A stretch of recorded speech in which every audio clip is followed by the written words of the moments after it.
तरीके से इस चैप्टर को आगे लेकर के जाते हैं। कल हम आप लोगों को समाजवाद के बारे में भी पढ़ाए थे, साम्यवाद के बारे में भी पढ़ाए थे और साथ ही साथ ये भी बताए थे कि औद्योगिकरण के फलस्वरूप यानी कि जब मशीनरी युग आया तो किस तरीके से मजदूरों का शोषण होना शुरू हुआ, ये सब बताए थे ना बाबू। और फिर हम आपको बताए कि समाज दो वर्गों में बंट गया, एक पूंजीपति वर्ग और दूसरा श्रमिक वर्ग, जिसको पूंजीपति वर्ग को शोषक वर्ग कहा गया और श्रमिक वर्ग को शोषित वर्ग कहा गया। फैक्ट्री के मालिकों पर अनेक तरह के अत्याचार हो रहे थे, कम मजदूरी दिया जाता था, समय से ज्यादा काम लिया जाता था, ठीक है ना, तो बहुत तरह का अत्याचार था। तो बहुत सारे ऐसे समाजवादी आए जो मजदूरों के लिए आवाज उठाए, बहुत सारे ऐसे समाजवादी आए जो मजदूरों के हित में बात किए। और वैसे बहुत सारे समाजवादियों के बारे में हम आपको पिछली क्लास में बताए थे। दो तरह के समाजवादी हुए, एक समाजवादी जो कार्ल मार्क्स से पहले आए और दूसरा समाजवादी जो कार्ल मार्क्स के बाद आए। तो कार्ल मार्क्स से पहले जो समाजवाद हुआ उसे हम लोग यूटोपियन समाजवाद या आरंभिक समाजवाद या स्वप्नदर्शी समाजवाद कहते हैं।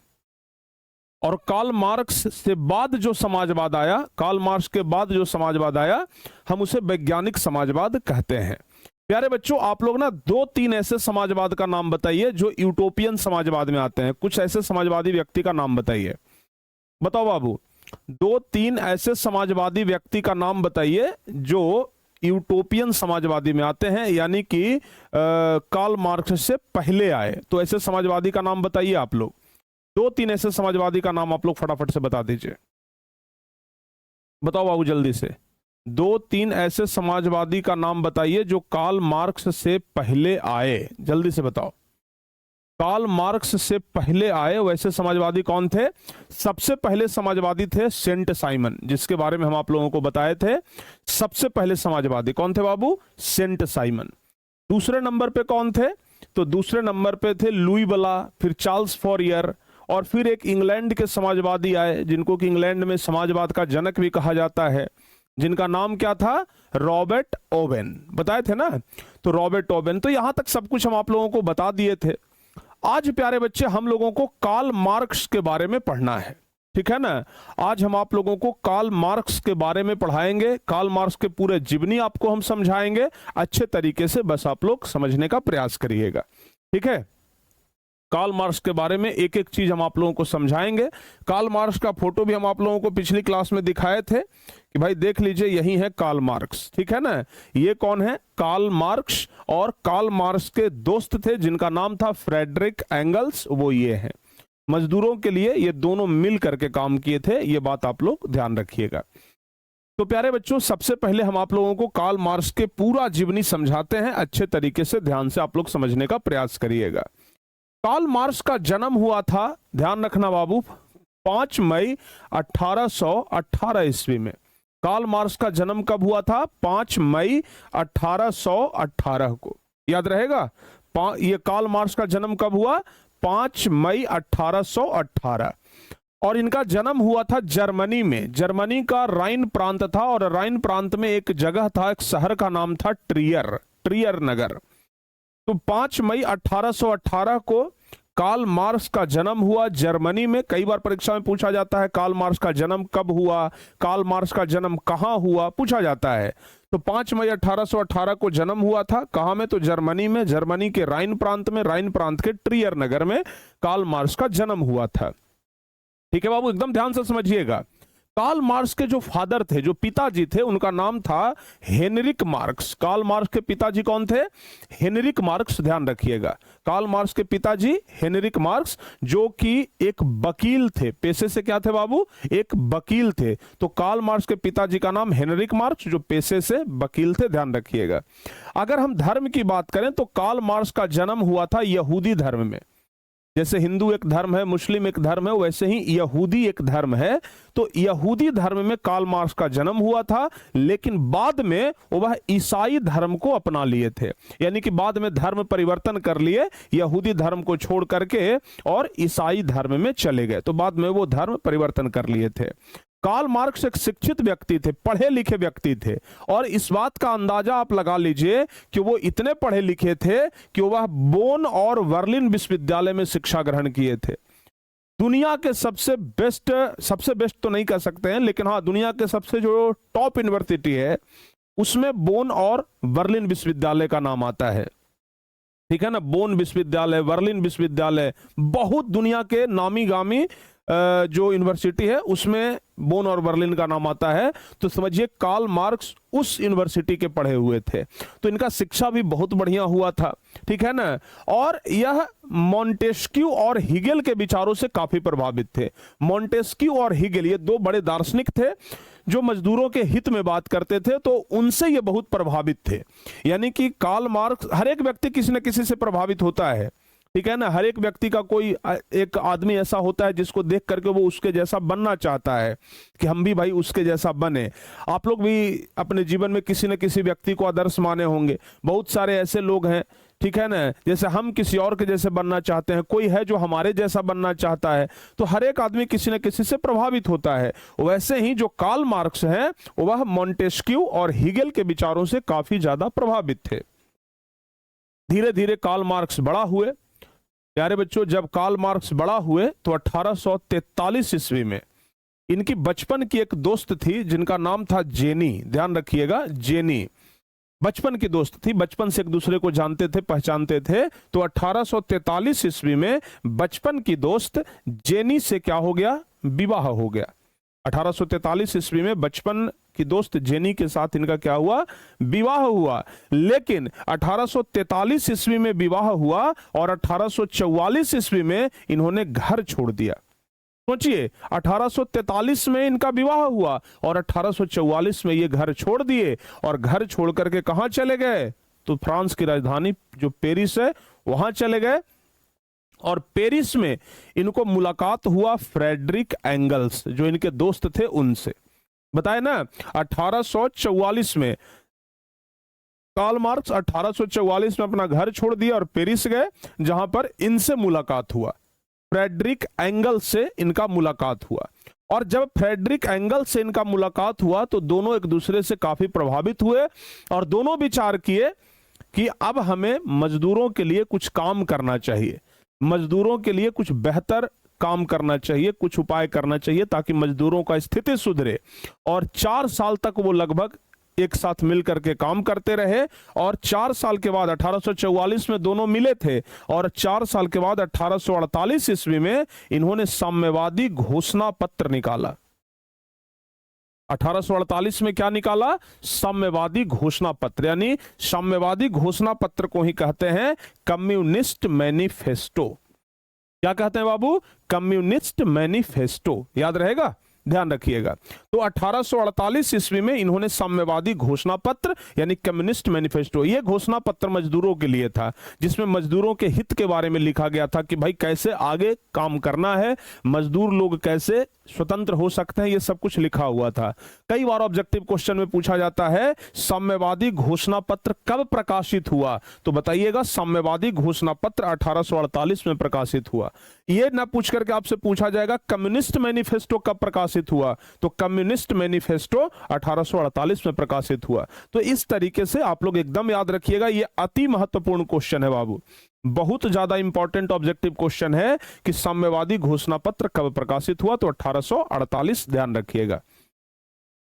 और मजदूरों के हित में काम किए, इतना मजदूरों के हित में काम किए कि कार्ल मार्क्स को आधुनिक समाजवाद का जनक कहा जाने लगा। कहा जाने लगा कि भाई आधुनिक समाजवाद का जनक कौन है, कार्ल मार्क्स ही हैं। तो कार्ल मार्क्स को आधुनिक समाजवाद का जनक कहा जाने लगा। जब इन्होंने देखा कि भाई साम्यवादी घोषणा पत्र का बहुत बढ़िया प्रभाव मजदूरों पर हुआ है, तो 1867 ईस्वी में इन्होंने एक किताब लिखा। 1867 ईस्वी में इन्होंने एक किताब लिखा और उस किताब का नाम था दास कैपिटल। ध्यान रखिएगा, 1867 में एक किताब लिखे और उस किताब का नाम क्या था, किताब का नाम था दास कैपिटल। ठीक है, ध्यान रखना बाबू, किताब का नाम क्या था बाबू, दास कैपिटल। और दास कैपिटल को समाजवादियों का बाइबिल कहा जाता है। बाइबिल ईसाइयों का सबसे पवित्र धर्म ग्रंथ है और दास कैपिटल का तुलना बाइबिल से किया गया कि भाई दास कैपिटल नहीं, ये तो बाइबिल है, समाजवादियों का बाइबिल है। ठीक है ना बाबू, ध्यान रखिएगा। सर जेनी का फोटो दिखाइए ना। अरे जेनी का फोटो तुम देख के क्या करोगे भाई, हैं? कार्ल मार्क्स छोड़ दिए तो फोटो देखने का कहां से विचार आ गया?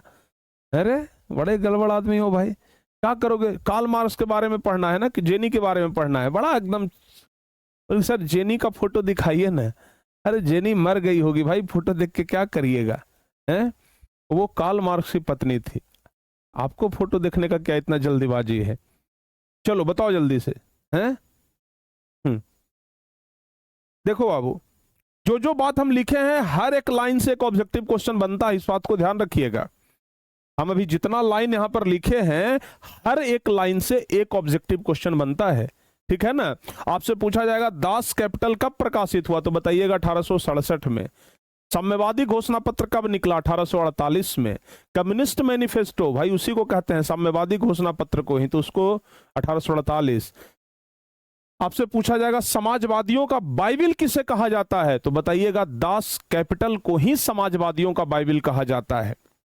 ठीक है ना? दास कैपिटल को ही समाजवादियों का बाइबिल कहा जाता है, ध्यान रखिएगा। और 14 मार्च 1883 में 65 वर्ष की आयु में कार्ल मार्क्स का लंदन में निधन हो गया। ठीक है ना? तो कार्ल मार्क्स का मृत्यु कब हुआ? 1883, यानी कि 14 मार्च 1883। जिस समय उनकी आयु कितना था? 65 वर्ष था। लंदन में, लंदन इंग्लैंड में है, और वहीं पर लंदन में ही उन्हें एक कब्रिस्तान में दफना दिया गया और उस कब्रिस्तान का नाम था हाईगेट कब्रिस्तान। क्या नाम था बाबू? हाईगेट कब्रिस्तान। उस कब्रिस्तान का नाम क्या था? हाईगेट कब्रिस्तान, ध्यान रखिएगा। तो कुल मिलाकर के कार्ल मार्क्स के बारे में इतना बात तो आप लोगों को जरूर याद रखना है, इसमें से आपको पीछे नहीं हटना है बाबू। कार्ल मार्क्स के बारे में इतना बात याद रखना, हम बार बार कह रहे हैं, हर एक लाइन से एक ऑब्जेक्टिव क्वेश्चन बनेगा। जन्म कब हुआ था, उनके पिताजी का क्या नाम था, वो किस धर्म के थे, उनका शिक्षा किस विश्वविद्यालय में हुआ था, कार्ल मार्क्स किसके विचारों से प्रभावित थे, सारे क्वेश्चन का जवाब दे सकते हैं। उनका विवाह कब हुआ था, और कार्ल मार्क्स ने अपना घर कब छोड़ दिया था, साम्यवादी घोषणा पत्र कब प्रकाशित हुआ और किनके द्वारा प्रकाशित हुआ। साम्यवादी घोषणा पत्र को ही कम्युनिस्ट मैनिफेस्टो कहते हैं। समाजवाद, ये आधुनिक समाजवाद का जनक किन्हें कहा जाता है? ठीक है, दास कैपिटल किनके द्वारा लिखा गया, कब प्रकाशित हुआ, समाजवादियों का बाइबिल किसे कहा जाता है, और कार्ल मार्क्स का निधन कब हुआ। इतना ऑब्जेक्टिव क्वेश्चन सिर्फ एक स्लाइड से आपका बनेगा। ठीक है बाबू, इतना ऑब्जेक्टिव क्वेश्चन एक स्लाइड से बनेगा। बताओ यहां तक सारे बच्चों का कॉन्सेप्ट क्लियर है? याद कर लोगे बाबू इतना, ये समझ लो कि इतना सारा ऑब्जेक्टिव क्वेश्चन है। 1 2 3 4 5 6 7 8 9 10 11 12, लगभग 15 ऑब्जेक्टिव क्वेश्चन बनेगा इसमें से। बताओ, और एकदम इस बात को गारंटी ले लो, सिर्फ अकेले इस स्लाइड से कम 2-3 क्वेश्चन आपके परीक्षा में, हिस्ट्री के एग्जाम में रहेगा। तो बताइए जल्दी से, क्या यहां तक सारे बच्चों का कॉन्सेप्ट क्लियर है? यहां तक इसमें तो कुछ कॉन्सेप्ट क्लियर होने वाला बातें नहीं है, ये तो कोई समझने का चीज नहीं है, ये कार्ल मार्क्स के बारे में याद करने का चीज है। कार्ल मार्क्स का जीवनी है, तो इसको आप लोगों को याद करना पड़ेगा। इसमें समझने वाला कोई बातें नहीं है, इसमें सब बात याद करने वाला है। तो प्यारे बच्चों बताओ, यहां तक याद हो जाएगा? याद हो जाएगा? याद कर लीजिएगा। यही है दास कैपिटल। देखिए, कार्ल मार्क्स के द्वारा लिखा गया है दास कैपिटल। ये किताब है बाबू, कार्ल मार्क्स के द्वारा लिखा गया है। ठीक है ना? तो दास कैपिटल कार्ल मार्क्स के द्वारा ही लिखा गया है। समझ में आ गया बाबू? चलो बहुत बढ़िया। अच्छा, कार्ल मार्क्स अपने जीवन में कुल 5 गो सिद्धांत दिए थे, ध्यान रखना। कार्ल मार्क्स अपने जीवन में 5 गो सिद्धांत दिए। आइए वो 5 सिद्धांत अब हम लोग पढ़ते हैं। तो कार्ल मार्क्स का सिद्धांत क्या क्या है, जरा इसी के बारे में हम लोग समझेंगे। हम तो पूरे विस्तार से सिद्धांत लिख दिए हैं, लेकिन आप अगर चाहें तो केवल शॉर्टकट में याद रख सकते हैं। कार्ल मार्क्स का 5 गो सिद्धांत है। द्वंदात्मक भौतिकवाद का सिद्धांत, इतिहास की भौतिकवादी व्याख्या, दूसरा है इधर वर्ग संघर्ष का सिद्धांत, चौथा है मूल्य एवं अतिरिक्त मूल्य का सिद्धांत और राज्यहीन और वर्गहीन समाज की स्थापना। ये 5 गो सिद्धांत है। हम ये पांचों सिद्धांतों का विस्तृत जानकारी भी लिख दिए हैं कि भाई ये पांचों सिद्धांत क्या कहता है, ये भी लिख दिए हैं। लेकिन ठीक है ना बाबू, आप सिर्फ अगर 5 सिद्धांत का नाम है, कभी भी विस्तार से परीक्षा में नहीं पूछता है। परीक्षा में सिर्फ पूछेगा कार्ल मार्क्स के कितने सिद्धांत हैं, तो बताइएगा कार्ल मार्क्स के 5 गो सिद्धांत है। ठीक है ना, कार्ल मार्क्स के 5 गो सिद्धांत है। 1 हो गया, 2 हो गया, 3 हो गया, 4 हो गया और 5 हो गया। तो कार्ल मार्क्स के कितने सिद्धांत है? 5 गो सिद्धांत है, ध्यान रखिएगा। समझ में आएगा? कार्ल मार्क्स के कितने सिद्धांत हैं? 5 गो सिद्धांत है, ध्यान रखिएगा। ठीक है ना बाबू। द्वंदात्मक भौतिकवाद का सिद्धांत, ये द्वंदात्मक भौतिकवाद का सिद्धांत क्या कहता है? ये कहता है कि जब दो अलग अलग विचार आपस में टकराते हैं तो उनसे एक नया और बेहतर विचार पैदा होता है, इसी प्रक्रिया से समाज आगे बढ़ता है। कार्ल मार्क्स का कहना था कि अकेले कोई फैसला मत करिए, कम से कम 2 लोगों का विचार जरूर सुनिए, क्योंकि जब 2 लोगों का विचार आप सुनते हैं तो एक बेहतर विचार पैदा होता है। आप देखते होंगे कोई काम हम अपने डिसीजन से कर लिए और कोई काम 2-4 लोगों का विचार सुन करके उनसे राय मशवरा ले करके हम कोई काम करते हैं तो वो ज्यादा बढ़िया होता है। तो कार्ल मार्क्स का यही कहना था कि भाई कम से कम विचार आपस में व्यक्त करिए, क्योंकि जब 2 विचार आपस में टकराता है तो नया विचार पैदा होता है और उसी नए विचार से समाज आगे बढ़ता है। कार्ल मार्क्स का पहला सिद्धांत यही था। दूसरा सिद्धांत था वर्ग संघर्ष का सिद्धांत। वर्ग संघर्ष, कार्ल मार्क्स का कहना था कि अमीर और गरीब जैसे वर्ग के बीच होने वाले संघर्ष से ही बदलाव और विकास होता है। कार्ल मार्क्स का कहना था कि आज समाज में अमीर और गरीब के बीच में जो भेदभाव है, ठीक है ना, उसके वजह से समाज पीछे जा रहा है। तो अमीर और गरीब वर्ग के बीच में जो संघर्ष हो रहा है प्यारे बच्चों, ताकि समाज को बराबर किया जाए, उसी से विकास होगा, उसी से समाज बदलेगा।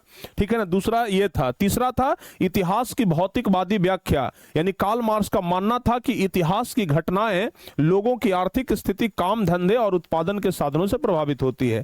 कार्ल मार्क्स का ऐसा मानना था कि इतिहास में जो घटना घट गया है वो घटना आगे ना घटे, इसके लिए आप अच्छे काम धंधे कर रहे हैं, उत्पादन के साधन पर ध्यान दे रहे हैं, आर्थिक स्थिति पर ध्यान रहे, तो इतिहास की घटनाओं को नियंत्रित किया जा सकता है, इतिहास की घटनाओं को प्रभावित किया जा सकता है।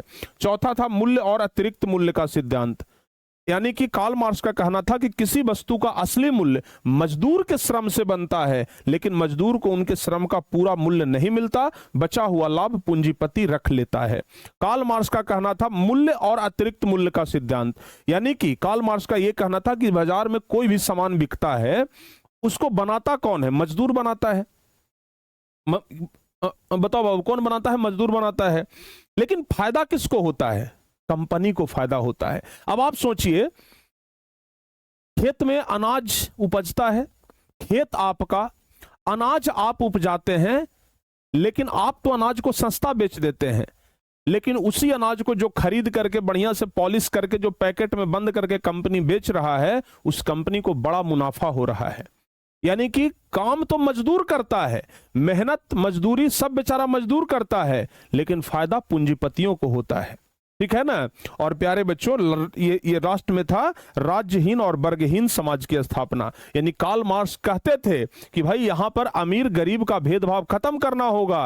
राज्य में जो जब तक वर्गहीन समाज नहीं आएगा, वर्गहीन कहने का मतलब जहां अमीर वर्ग और गरीब वर्ग के बीच में कोई भेदभाव ना हो, तो यानी कि हमारा जो समाज है वो समान वर्ग का होना चाहिए।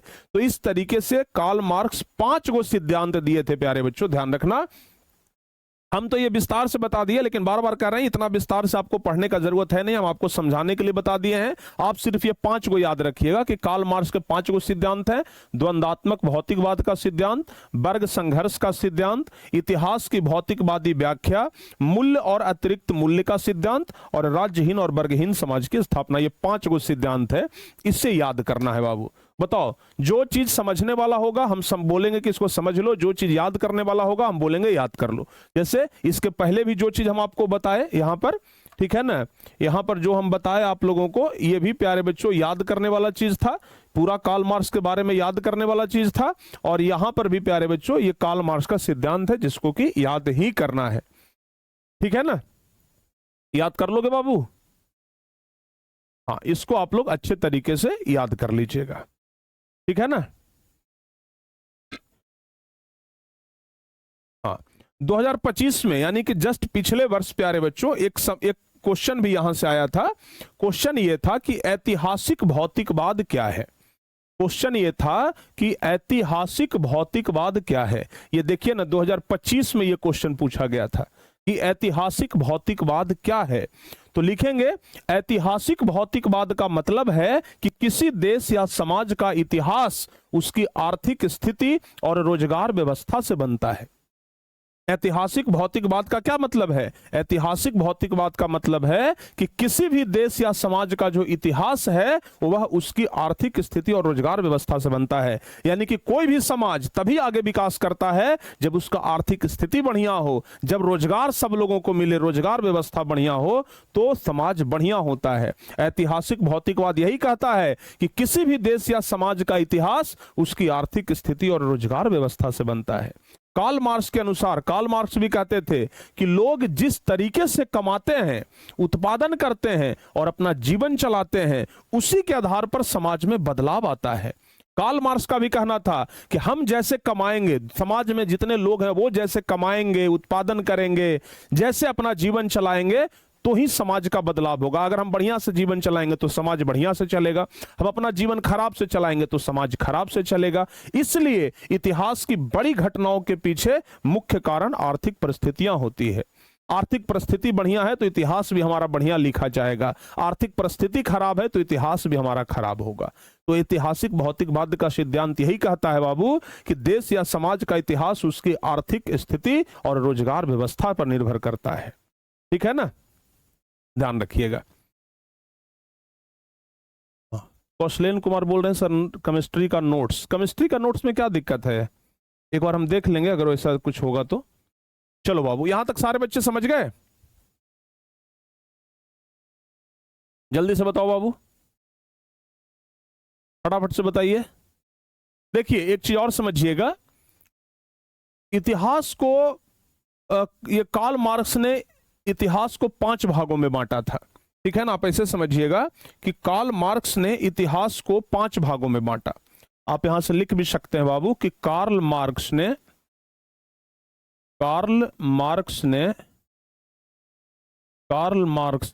इतिहास को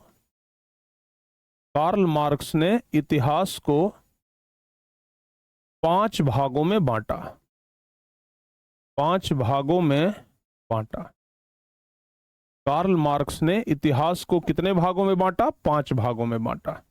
ठीक है, कार्ल मार्क्स ने इतिहास को कितने भागों में बांटा? तो कार्ल मार्क्स ने इतिहास को 5 भागों में बांटा, जिसमें सबसे पहला था प्यारे बच्चों साम्यवादी युग, आदिम साम्यवादी युग। ठीक है ना, सबसे पहला क्या था? आदिम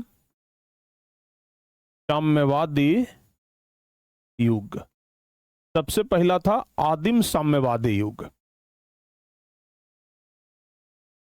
यानी कि कार्ल मार्क्स कहते थे कि देखिए सबसे पहले साम्यवादी युग आया, जिसमें कि मजदूरों का बहुत ज्यादा शोषण हो रहा था, मजदूरों को शोषित किया गया। हालांकि मजदूरों का शोषण तो कम था, लेकिन दूसरा युग आया दास्ता युग। दूसरा युग क्या आया बाबू? दूसरा युग आया दास्ता युग। दास्ता युग में क्या हुआ कि मजदूरों को गुलाम बना लिया जाता था। मजदूरों को मजदूरी पर नहीं रखा जाता था, मजदूरों को गुलाम बना लिया जाता था कि भाई तू हमारे के यहां गुलामी करो। ठीक है ना, जब तक हम कह रहे हैं तब तक तुमको हमारे के यहां ही काम करना पड़ेगा। तो दास्ता युग आया, उसी को हम क्या कहेंगे? गुलामी युग भी कहते हैं, दास्ता युग भी कहते हैं। तीसरा हुआ प्यारे बच्चों सामंती युग। तीसरा हुआ सामंती युग। ठीक है ना, ये कार्ल मार्क्स अपने अनुसार से युग को बांटे थे। ठीक है ना, ऐसा नहीं कि ये कोई इतिहासकार के द्वारा बांटा गया, ये कार्ल मार्क्स ने इतिहास को 5 भागों में बांटा था।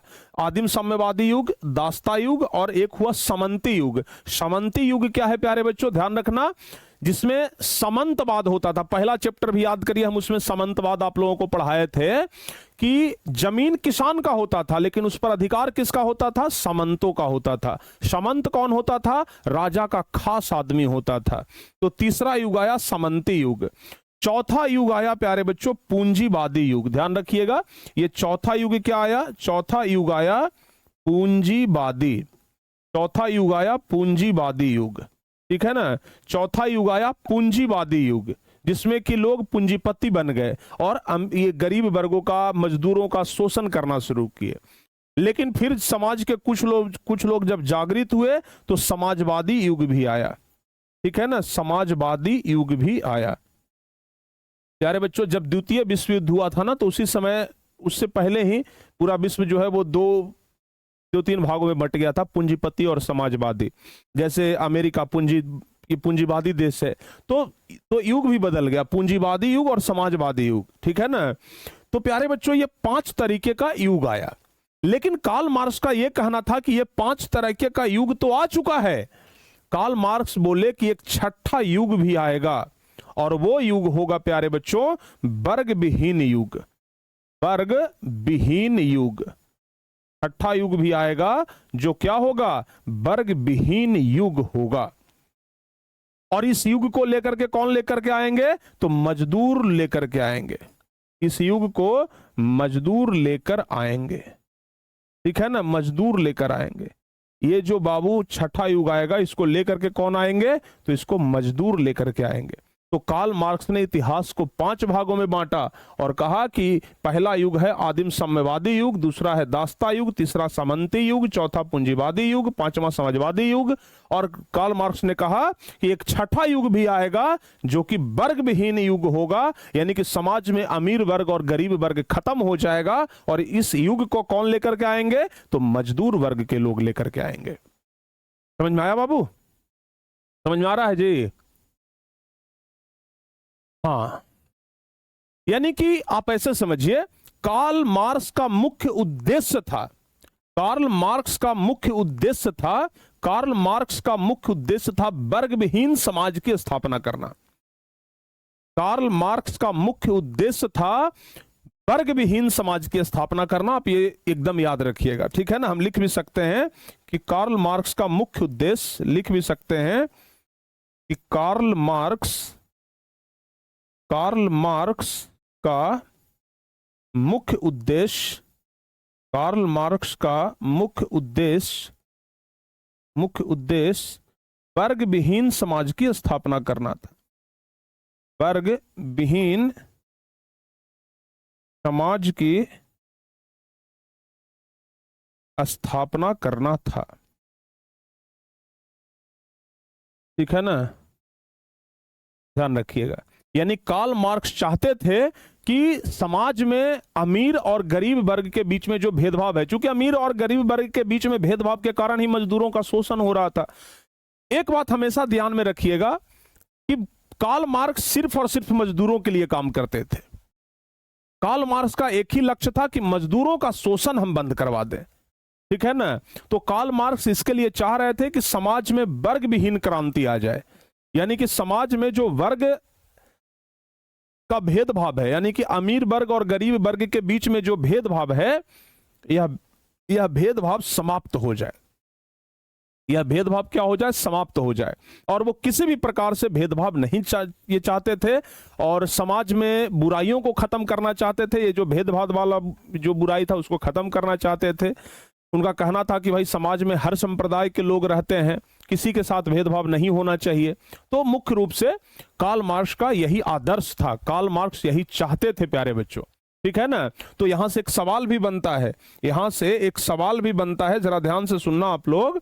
देख लो बाबू, पूछा जाता है कि कार्ल मार्क्स के आदर्श को लिखें। क्वेश्चन आता है कि कार्ल मार्क्स के आदर्श को लिखें, कि कार्ल मार्क्स का क्या आदर्श था प्यारे बच्चों, ठीक है ना। कार्ल मार्क्स का क्या आदर्श था? तो एक बच्चे कह रहे हैं कि सर आपके पास 2026 वाला क्वेश्चन पेपर है। बउआ 2026 वाला क्वेश्चन पेपर तो आपको क्वेश्चन बैंक में मार्केट में मिल जाएगा, क्वेश्चन बैंक खरीद लीजिएगा, उसमें 2026, 2025, 2024 सबका क्वेश्चन पेपर मिल जाएगा, ठीक है ना। सब कुछ बाजार में मिलता है। हालांकि ज्यादा उन सब के चक्कर में न रहिए, हम ब्रह्मास्त्र बुक निकाल रहे हैं ना, सबका बाप है वो, ठीक है ना।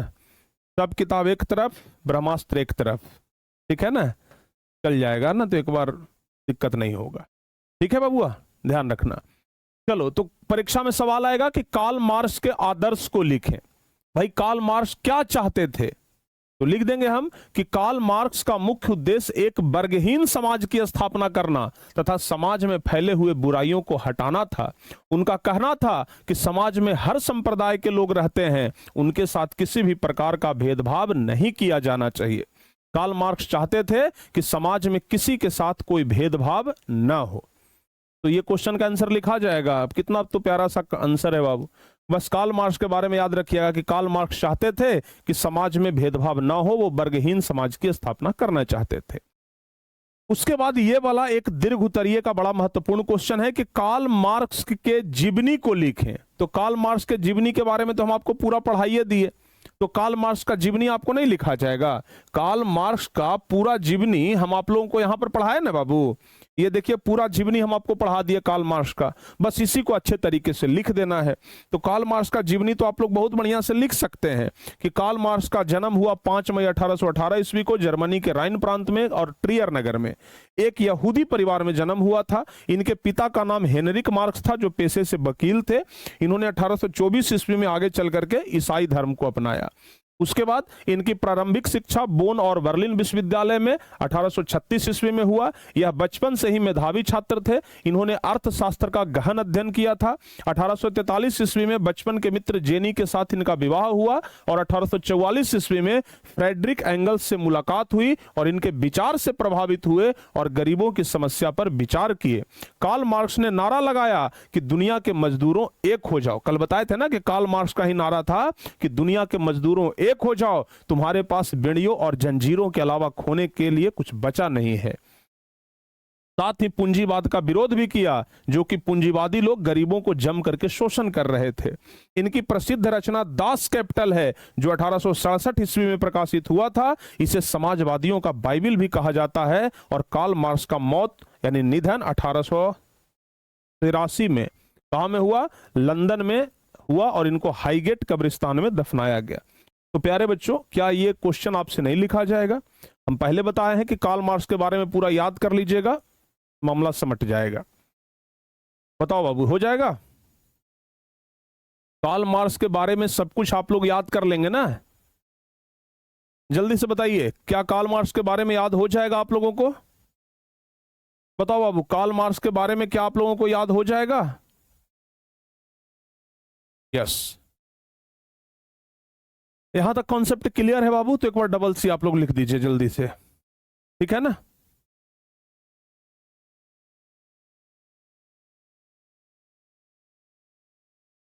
जल्दी से बताओ बाबू, कार्ल मार्क्स के बारे में अगर समझ गए हो तो एक बार जल्दी से बताइए कि हाँ सर समझ गए।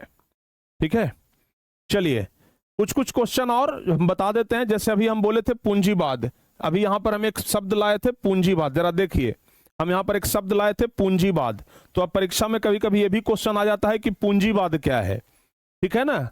कभी कभी क्वेश्चन आ जाता है कि आखिर पूंजीवाद क्या है। तो प्यारे बच्चों, पूंजीवाद से संबंधित एक क्वेश्चन 2019 में पूछा भी गया है बोर्ड एग्जाम में। तो याद रखना पूंजीवाद क्या है। पूंजीवाद इकोनॉमिक्स में भी आप लोग पढ़े होंगे या फिर आगे पढ़ेंगे। पूंजीवाद एक ऐसी व्यवस्था है जिसमें कोई भी फैक्ट्री हो, कारखाना हो, चाहे कोई भी कंपनी हो, इस पर सरकार का अधिकार नहीं होता है, बल्कि निजी व्यक्ति का अधिकार होता है। जैसे आप समझो ऐसे चीज कि एक सरकारी स्कूल जिस पर कि पूरा अधिकार सरकार का होता है, तो वो समाजवादी व्यवस्था में आता है। और एक जो प्राइवेट स्कूल होता है उसको सरकार से कोई लेना देना। हमारा टारगेट बोर्ड है, तो टारगेट बोर्ड को सरकार से क्या लेना देना है? सरकारी थोड़े ना है target board. Target board private है। तो जो चीज प्राइवेट होता है, जिस पर निजी व्यक्ति का अधिकार होता है, जैसे टारगेट बोर्ड पर हमारा अधिकार है, यानी कि निजी व्यक्ति का, सरकार का तो अधिकार नहीं है, तो उसे ही हम पूंजीवादी व्यवस्था कहते हैं। ठीक है ना बाबू? अच्छा, देखिए सरकार जो होती है, सरकार का काम क्या होता है कि भाई समाज के सब लोगों को लाभ पहुंचे। ठीक है ना। समाज इस सरकार का काम होता है कि समाज के हर लोगों को क्या होना चाहिए, लाभ होना चाहिए। जैसे आप ऐसे समझिए, सरकारी स्कूल में तो आप पैसा नहीं जमा करते हैं, लेकिन फिर भी वहां पढ़ाई होता है, खिचड़ी खिलाया जाता है, ड्रेस के पैसा मिलता है, साइकिल के पैसा मिलता है ना बाबू। तो सरकारी स्कूल में सरकार सब कुछ देता है, लेकिन यहां प्राइवेट स्कूल में आप यहां पर फी दे करके पढ़ते हैं। जो प्राइवेट स्कूल होता है या कोचिंग होता है, वहां पर आप पैसा देते हैं, उसके बाद पढ़ते हैं। यही अंतर है, सरकारी स्कूल में सरकारें पैसा दे रही है और प्राइवेट स्कूल में आप पैसा देकर के पढ़ते हैं। तो पूंजीवादी और समाजवादी में यही अंतर होता है, ठीक है ना। इस बात को आप लोग ध्यान से समझने का प्रयास करिएगा। जो प्राइवेट स्कूल है, वहां पर लाभ कमाने के लिए काम हो रहा है कि भाई चलो बच्चों को पढ़ा दिया भी जाए और साइड से कुछ लाभ भी हो जाए, ठीक है ना। लेकिन सरकारी व्यवस्था में लाभ नहीं कमाया जाता है, समाज की सेवा के लिए ध्यान दिया जाता है। इसको आप लोग ध्यान रखिएगा, ठीक है ना।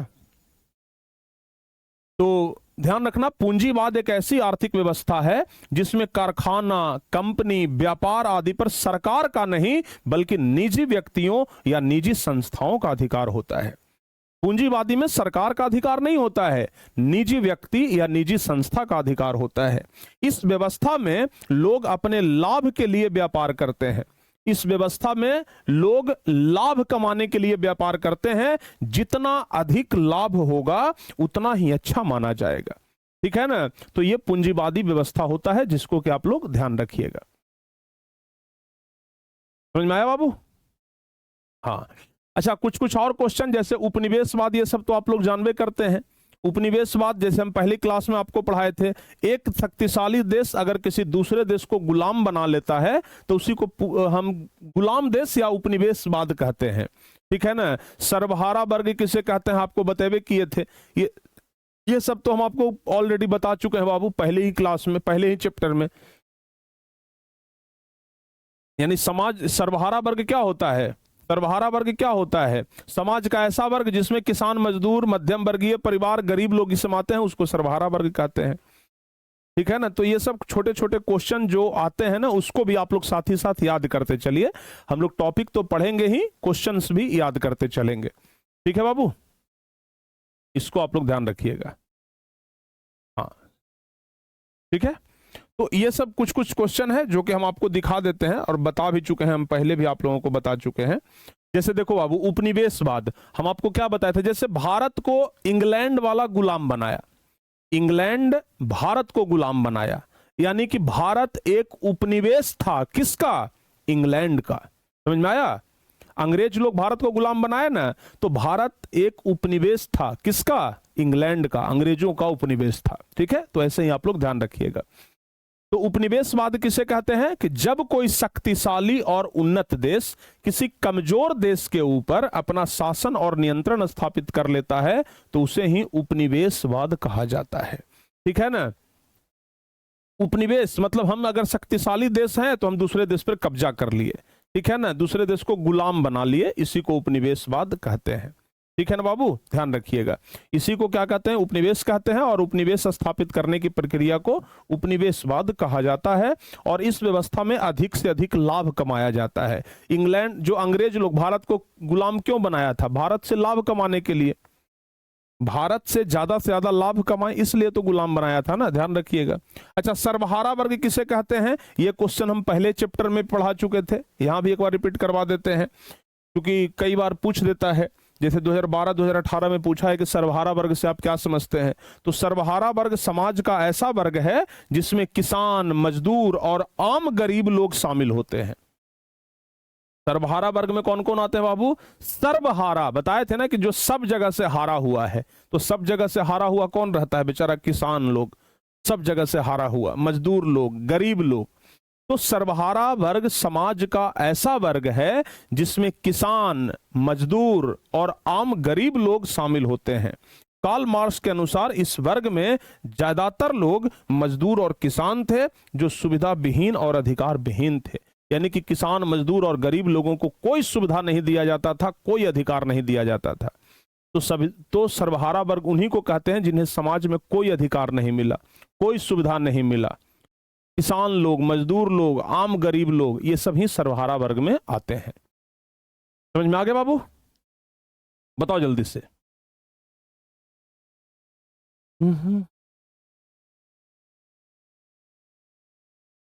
हाँ, तो अब आते हैं फिर से कार्ल मार्क्स के ऊपर। कार्ल मार्क्स जब आए तो प्यारे बच्चों समाजवाद का एक नया स्वरूप लेकर के आए, जिसको साम्यवाद कहा गया। और जब समाजवाद में यह कहा जाता था कि भाई सब कुछ पर सबका अधिकार होगा, लेकिन जब कार्ल मार्क्स आए तो बोले कि हम समाज में से अमीरी और गरीबी का जो भेद है उसी को हटा देंगे। ये बोले कि भाई हम अमीर और गरीब का जो भेद है ना, हम उसी भेद को समाप्त कर देंगे। समझ में आया बाबू? यानी कार्ल मार्क्स बोले कि हम अमीर और गरीब का भेदभाव नहीं रहने देंगे अब, और इसलिए साम्यवाद लेकर के आए थे। तो साम्यवाद एक नई व्यवस्था थी प्यारे बच्चों, जिसको कौन लेकर के आए? Karl Marx. परीक्षा में ऑब्जेक्टिव में भी पूछा जाता है कि साम्यवाद के जनक कौन है, तो बताइएगा साम्यवाद के जनक कौन है? तो कार्ल मार्क्स है। समझ में आया? इसको आप लोग ध्यान रखिएगा, ठीक है ना बाबू? हाँ, चलिए। अच्छा, कार्ल मार्क्स इतना ही नहीं, कार्ल मार्क्स और भी बहुत सारे काम किए। जैसे बहुत सारे मजदूरों के लिए मीटिंग हुए प्यारे बच्चों, जिसको कि अंतरराष्ट्रीय संघ कहा गया। कार्ल मार्क्स हमेशा मजदूरों के लिए काम करते रहे, और मजदूरों के लिए ही काम करते करते, मजदूरों के लिए ही, मजदूरों को एकजुट करने के लिए, मजदूरों को अधिकार मिले इसके लिए, मजदूरों का आंदोलन जो है वो मजबूत हो इसके लिए एक मीटिंग हुआ था लंदन में, ठीक है ना? लंदन में एक मीटिंग हुआ, एक नहीं बल्कि 2-3 मीटिंग हुआ था। तो सबसे पहला मीटिंग जो हुआ उसको कहा गया प्रथम अंतरराष्ट्रीय संघ, जिसको फर्स्ट इंटरनेशनल कहा जाता है। तो सबसे पहली बार जब ये मीटिंग हुआ अंतरराष्ट्रीय संघ, यानी कि जब अंतरराष्ट्रीय मीटिंग हुआ तो ये 1864 ईस्वी में हुआ। कहां में? लंदन में हुआ प्यारे बच्चों। इसका नाम था, इसका पूरा नाम अंतरराष्ट्रीय श्रमिक संघ था। यानी कि नाम है अंतरराष्ट्रीय संघ, लेकिन पूरा नाम है अंतरराष्ट्रीय श्रमिक संघ। यानी कि मजदूरों के लिए एक मीटिंग हुआ था, इस बात को ध्यान रखिएगा। इस मीटिंग में, यानी कि इस संगठन का उद्देश्य था, एक संगठन बनाया गया था, इसका उद्देश्य था कि विभिन्न देशों के जो मजदूर हैं वो एकजुट हो जाएं, उनके अधिकारों की रक्षा हो और श्रमिक आंदोलन को मजबूत बनाया जाए। कार्ल मार्क्स ने इसके कार्य में महत्वपूर्ण भूमिका निभाई। यानी कि प्रथम इंटरनेशनल कब हुआ था? यहां से 2 ऑब्जेक्टिव क्वेश्चन पूछा जाएगा। प्रथम इंटरनेशनल कब हुआ और कहां हुआ? तो अगर आपसे पूछा जाए कि प्रथम इंटरनेशनल कब हुआ, तो 1864 में, और प्रथम इंटरनेशनल कहां हुआ, तो बताइएगा लंदन में, ठीक है ना? आपसे पूछा जाएगा कि प्रथम इंटरनेशनल का मुख्य उद्देश्य क्या था, तो प्रथम इंटरनेशनल का मुख्य उद्देश्य था मजदूरों को एकजुट करना, उनके अधिकारों की रक्षा करना और श्रमिक आंदोलन को मजबूत करना, ठीक है ना? ध्यान रखिएगा। अच्छा, इतना ही नहीं बाबू, फिर से एक ये अंतरराष्ट्रीय संघ हुआ। ये मतलब अंतरराष्ट्रीय श्रमिक संगठन, क्या बोल रहे, अंतरराष्ट्रीय श्रमिक संगठन का तो गठन हुए किया कब? 1864 में। लेकिन प्यारे बच्चों फिर से प्रथम अंतरराष्ट्रीय संघ जो हुआ 1864 ईस्वी में, और द्वितीय अंतरराष्ट्रीय संघ हुआ था 1889 में, ठीक है ना? तो प्रथम अंतरराष्ट्रीय संघ में कार्ल मार्क्स जो थे वो क्या बोले? प्रथम अंतरराष्ट्रीय संघ में कार्ल मार्क्स क्या बोले? कार्ल मार्क्स ने कहा कि श्रमिक वर्ग अपनी मुक्ति स्वयं अपने प्रयत्नों द्वारा ही कर सकते हैं। इस संगठन में कार्ल मार्क्स ने कहा कि जब तक मजदूर खुद से प्रयास नहीं करेंगे तब तक उनको मुक्ति नहीं मिलेगा। मजदूरों को खुद से प्रयास करना पड़ेगा। श्रमिक वर्ग अपनी मुक्ति स्वयं अपने प्रयासों से ही कर सकते हैं। तो पहला बात तो ये बोले, जो कि बहुत बढ़िया बात था मजदूरों के लिए, कि भाई जो मजदूर लोग हैं अगर वो स्वतंत्रता चाहते हैं, मुक्ति चाहते हैं पूंजीवादी लोगों से, तो इसके लिए आपको खुद प्रयास करना पड़ेगा। और क्या बोले? श्रमिकों का अंतिम लक्ष्य पूंजीवाद का विनाश होना चाहिए। श्रमिकों का अंतिम लक्ष्य क्या होना चाहिए? पूंजीवाद का विनाश। क्योंकि जब से पूंजीवाद आया है तब से मजदूरों का शोषण हो रहा है। तो श्रमिकों का लक्ष्य होना चाहिए कि हम पूंजीवाद का विनाश करें, पूंजीवाद को रोकें। और इसी प्रथम अंतरराष्ट्रीय संघ में, प्रथम जो अंतरराष्ट्रीय श्रमिक संघ हुआ, इसमें कार्ल मार्क्स ने एक नारा दिया कि अधिकार के बिना कर्तव्य नहीं और कर्तव्य के बिना अधिकार नहीं। कार्ल मार्क्स ने ही यह नारा दिया था, आपसे पूछा जाएगा कि प्रथम अंतरराष्ट्रीय संघ में कार्ल मार्क्स का नारा क्या था, या फिर पूछा जाएगा अधिकार के बिना कर्तव्य नहीं और कर्तव्य के बिना अधिकार नहीं, ये नारा किसका है, तो बताइएगा कार्ल मार्क्स का। क्या बताइएगा बाबू, कार्ल मार्क्स का नारा है कि अधिकार के बिना कर्तव्य नहीं और कर्तव्य के बिना अधिकार नहीं, ध्यान रखिएगा। तो मजदूरों के लिए पहला बार ये मीटिंग हुआ था अंतरराष्ट्रीय स्तर पर, जिसको प्रथम अंतरराष्ट्रीय संघ कहा गया, और यह हुआ था लंदन में 1964 ईस्वी में। लेकिन फिर से दूसरा एक बार और अंतरराष्ट्रीय संघ हुआ, ठीक है ना, दूसरा अंतरराष्ट्रीय संघ यह हुआ था प्यारे बच्चों कहां में, तो फ्रांस की राजधानी जो पेरिस है वहां पर, ठीक है ना, कहां में हुआ था, तो पेरिस में हुआ था, 1889 ईस्वी में हुआ था, 1889 में हुआ था। और इस अंतरराष्ट्रीय संघ में 20 देशों के लगभग 400 प्रतिनिधियों ने भाग लिया, और इस अंतरराष्ट्रीय संघ में यह निर्णय लिया गया कि भाई मजदूरों के लिए साल का एक स्पेशल दिन होना चाहिए, और वो दिन डिसाइड किया गया 1 मई का, और 1 मई को मजदूर दिवस का शुरुआत द्वितीय अंतरराष्ट्रीय संघ से ही हुआ। आज तक हम लोग मजदूर दिवस मनाते हैं ना 1 मई को। 1 मई को क्या होता है बाबू, मजदूर दिवस मनाते हैं कि नहीं मनाते हैं? अच्छा, यहां पर 1964 लिखा गया है, 1864 कर लीजिएगा इसको, ठीक है ना, 1864 कर लीजिएगा बाबू, ठीक है, 1864 कर लीजिएगा, 1964 नहीं, ठीक है ना। तो ध्यान रखना बाबू, द्वितीय अंतरराष्ट्रीय संघ जो हुआ, जो द्वितीय इंटरनेशनल हुआ, यहीं से मजदूर दिवस मनाया जाने लगा, और यह मजदूर दिवस आज भी मनाया जाता है। और पहली बार, चूंकि यहां पर तो निर्णय लिया गया 1 मई 1889 को, तो सबसे पहली बार जो मजदूर दिवस मनाया गया ये इसके 1 साल के बाद, यानी कि 1 मई 1889 को तो ये लागू ही हुआ, अगला वर्ष यानी 1890 को, तो 1 मई 1890 को सबसे पहली बार अंतरराष्ट्रीय मजदूर दिवस मनाया गया, ठीक है ना। अंतरराष्ट्रीय मजदूर दिवस कब मनाया गया? 1 मई 1890 को। और धीरे धीरे धीरे धीरे करके पूरे विश्व में प्यारे बच्चों ये दिखना शुरू हो गया कि किस तरीके से मजदूर अब जागृत हो रहे हैं, ठीक है ना। तो पहला अंतरराष्ट्रीय मजदूर दिवस कब मनाया गया? 1 मई 1890 को पहली बार मजदूर दिवस मनाया गया, और धीरे धीरे पूरा विश्व कार्ल मार्क्स के विचारों से प्रभावित होते गया, और सब लोग अब मुक्ति के लिए स्वतंत्र होने लगे। दुनिया के सब देश में हाहाकार मचा, दुनिया के सब देश के मजदूर जागृत हो गए, जाग गए कि अब हमें भी स्वतंत्रता चाहिए, ठीक है ना। दुनिया के हर एक देश में मजदूर लोग अपनी लड़ाई लड़ने लगे, लेकिन सबसे ज्यादा ये लड़ाई सामने निकल करके आया रूस में। रूस में प्यारे बच्चों रोमनोव वंश का शासन था, और रूस में मजदूरों के ऊपर बड़ा अत्याचार हो रहा था। तो जब कार्ल मार्क्स को लोगों ने देखा कि भैया कार्ल मार्क्स तो एकदम तहलका मचाए हुए हैं, तो कार्ल मार्क्स से प्रभावित होकर के जो रूस के मजदूर थे वो क्या हो गए, अपनी राजा के खिलाफ आंदोलन छेड़ दिए। तो अब प्यारे बच्चों यहां से ही रूसी क्रांति का जन्म हुआ। अब यहीं से क्या हुआ? रूसी क्रांति का जन्म हुआ। यहीं से रूसी क्रांति निकल करके आया।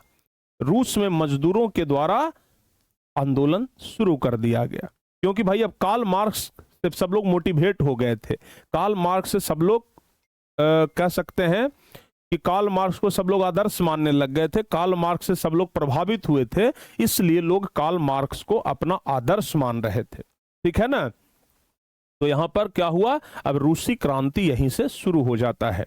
तो प्यारे बच्चों अगली क्लास में अब हम आप लोगों को रूसी क्रांति के बारे में ही पढ़ाएंगे, ठीक है बाबू।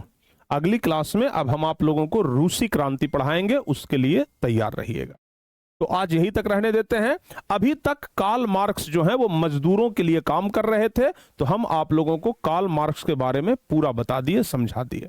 बताओ बाबू, कार्ल मार्क्स के बारे में पूरा समझ में आया हो तो एक बार जल्दी से सभी बच्चे लिख दीजिए कि हां सर समझ गए।